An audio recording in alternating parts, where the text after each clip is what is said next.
Ini kami dari PAI Ambarawa Timur dan Pertamina ITC akan mempresentasikan makalah yang berjudul Sustainable Oil and Gas Exploration in the Waterway Using Regional Geology Approach. Makalah ini ditulis bersama-sama dari staf CNG, Geologis dan Geofisis di PAI Ambarawa Timur, dan salah satu ada yang sudah pindah ke PAI WMO, kemudian ada teman juga di Pertamina ITC yang sangat berperan dalam gravity dan magnetik nanti penggunaan datanya. Saya sendiri latar belakang pendidikan S1 dan S2 Teknik Geologi, pengalaman pekerjaan yang paling akhir di PAE, kemudian sebelum di PAE ada di Brokol, sebelum di Brokol di Freeport, itu 3 aja, sebelumnya juga ada beberapa. Kemudian akan kami sampaikan beberapa poin yang ke depan ini, ada 5 poin, ada introduction, kemudian workflow-nya, analysis, results, dan discussion atau conclusions.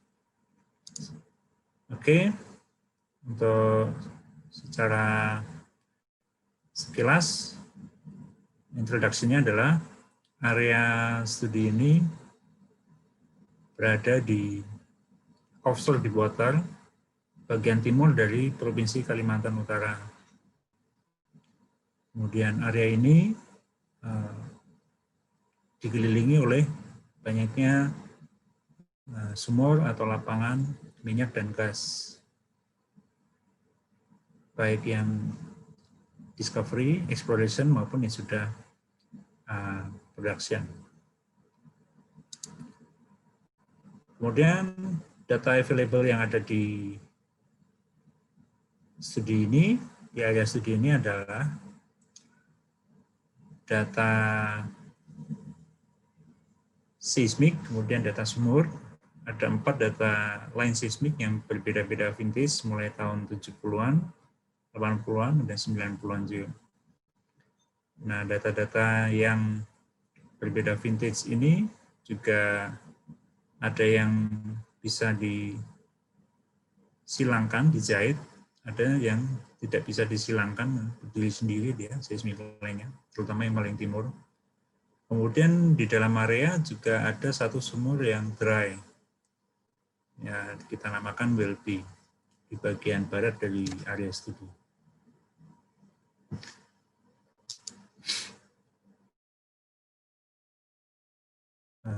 Workflow-nya adalah seperti pada umumnya petroleum system, kita ingin meningkatkan aktivitas di area ini dengan goal yang sederhana, yaitu mendapatkan play concept dari WK ini, dari studi ini, karena belum ada data yang diakuisisi oleh PAI Ambarawa Timur. Jadi sifat studi sebelum di area diambil oleh Pertamina, area ini dilakukan studi regional, sifatnya ke basin. Jadi setelah diperoleh WK ini, area studi ini dilakukan studi untuk mendapatkan play concept. Untuk memperoleh play concept dari basin studi, tambahan datanya antara lain data-data yang gratis diperoleh di online gitu kan, secara daring, berupa data global gravity, kemudian data global magnetik, kemudian data yang dibeli dari PND maupun yang dari pemerintah, terutama teman-teman di Pusat Survei Geologi juga, adalah data seismik dan data sumur. Selain juga laporan-laporan akhir area di sekitarnya. Kemudian proses untuk studi ini, lingkupnya adalah play concept. Jadi meningkatkan tingkat keyakinan area studi dari yang tadinya di lingkup cekungan, yang senyumnya hijau ini ya, paling bawah ini. Sehingga bisa meningkat ke tahap play gitu. Ya mungkin ada banyak yang belum distudikan, tetapi setidaknya sebagian sudah, sehingga beberapa sudah bisa meningkat keyakinannya menjadi play concept. Sehingga harapannya ke depannya ada play-based exploration di area ini. Kemudian selain data yang ada dan keterbatasan data itu adalah tantangan.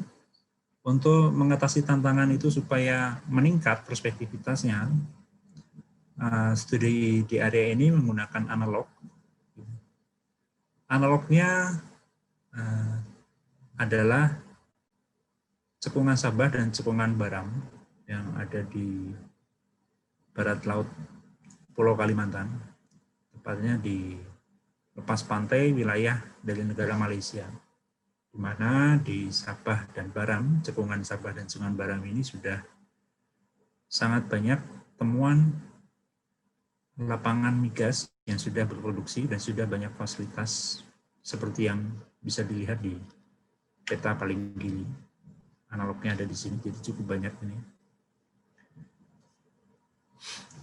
Kemudian dari secondary literatur, yaitu studi pustaka, antara lain dari makalah-makalah yang sudah diterbitkan, presentasi-presentasi yang sudah dipublish, baik di webinar maupun di forum-forum teknikal maupun forum-forum profesi yang lain. Selain itu, studi ini juga menggunakan data yang termodel untuk dapat diinterpretasi, meyakinkan adanya beberapa play atau lebih yang mungkin bisa meningkatkan perspektivitas di area studi ini. Jadi ini adalah kunci dari makalah ini adalah dengan menggunakan pendekatan geologi regional, di mana tadi sudah disebutkan bahwa cekungan Sabah dan cekungan Baram yang ada di lepas pantai ya, itu memiliki kemiripan dengan tatanan geologi yang ada di lepas pantai Tarakan atau Kalimantan Utara.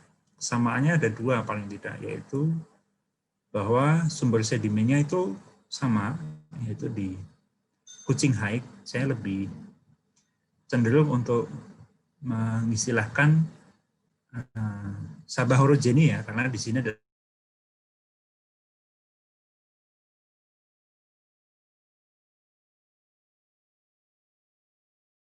nasnya sama-sama dari Sabah orogeny. Kemudian sama-sama settingannya geologi adalah di water setting.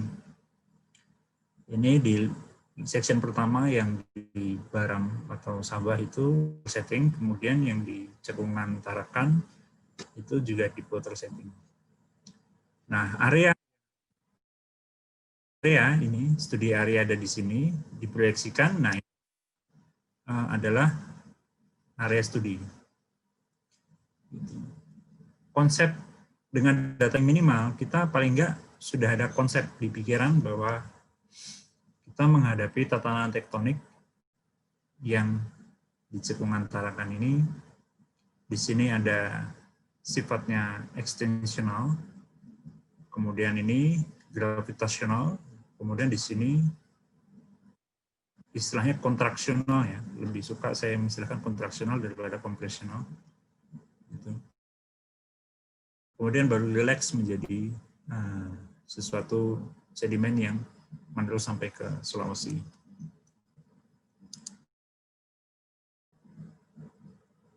Dan dari regional tadi itu ternyata terbukti melalui data yang ada berupa data seismik ini,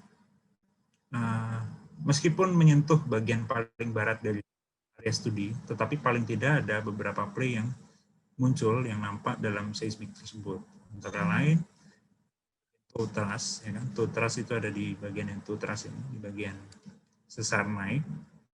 Kemudian ada turbidite toe thrust, ada dua toe thrust, kemudian di tengahnya turbidite. Kemudian ada turbidite system, itu di atasnya ini, itu turbidite system. Analog ini mirip juga dengan di offshore di Baram dan Sabah yang sudah dipublikasikan oleh Pak Kamis ini atau 2018 di makalahnya di SPI. Data yang terinterpretasi secara geologi baik dari seismik dan sumur kemudian terkonfirmasi menggunakan data gravity, di mana model gravity ini menggunakan data densitas yang terekam di sumur B, BLB tadi itu, dan sumur-sumur lain di sekitarnya, sehingga dimasukkan menjadi parameter untuk densitas, pemodelan densitas di menggunakan data gravity. Pada lintasan seismik yang sama. Ternyata pemodelan dari data gravity itu menunjukkan error yang kecil, yaitu 19,7%. Untuk data yang sebesar data gravity ini sangat bisa diterima, sehingga menunjukkan bahwa ketiga play tersebut eksis gitu. Jadi kita berharap ketiga play baik toe thrust, kemudian turbidite di antara toe thrust, kemudian turbidite lagi di atasnya. Itu ada semua, barangnya itu ada. Jadi secara kesimpulan